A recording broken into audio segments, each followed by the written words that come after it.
সবাই ভালো আছে না? বর্ণ শিখিয়েছি গতকাল। কি কি বর্ণ শিখিয়েছি? ক খ। আজকে শিখাবো আরেকটা। আজকে আর কি বর্ণ শিখাবো? এটা কি বলতো?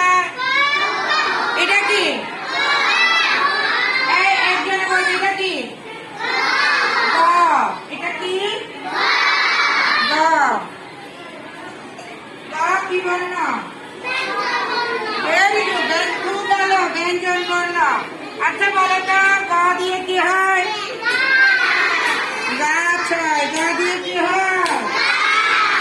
আমার হাতে কি দেখতে পাচ্ছ? গাছ। কি দেখতে পাচ্ছ? গ দিয়ে হয় কি? গ দিয়ে গাছ। গ দিয়ে এটা তো ক আকার ছ। আমি কি লিখেছি? গাছ। গাছ বানা লিখেছি না? আবার একটা গাছ একেও দেখাচ্ছি। দেখো দেখো দেখো দেখো। গ দিয়ে কি হয়? আর কি শব্দ হয় বলো তো?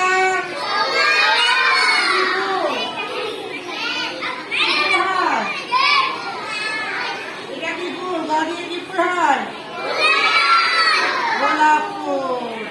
আমার হাতে কি গোলাপ দেখছো বলো তো? এটার রং কি?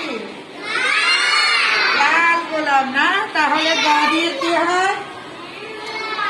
গোলাপ ফল। গোকার গোল আকার ল প। গোলাপ। গোলাপ ফুল সুন্দর না? গোলাপ ফুল কি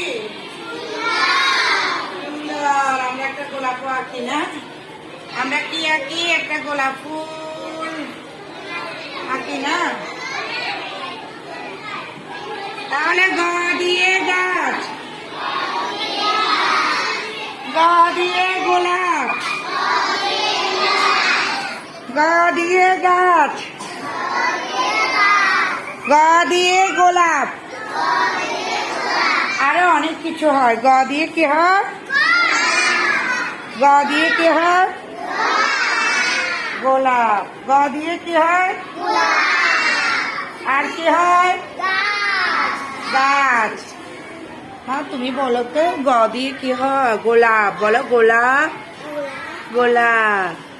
বলো গোলাপ। তারপর বলো তো গাছ। গাছ। বলো গাছ। গাছ। হাততালি দাও। আমার এই শিক্ষার্থীগুলো তোমাদের মতো না, তোমাদের থেকে একটু আলাদা, বুঝছো? ওরা পারছে না, ওরা দুজন পারছে। বলো গতে কি হয়? গোলাপ হয়। গ দিয়ে হয় গাছ। হাততালি দাও। বলো গতে গোলাপ। গতে গাছ। গ দিয়ে গোলাপ। গ দিয়ে গাছ।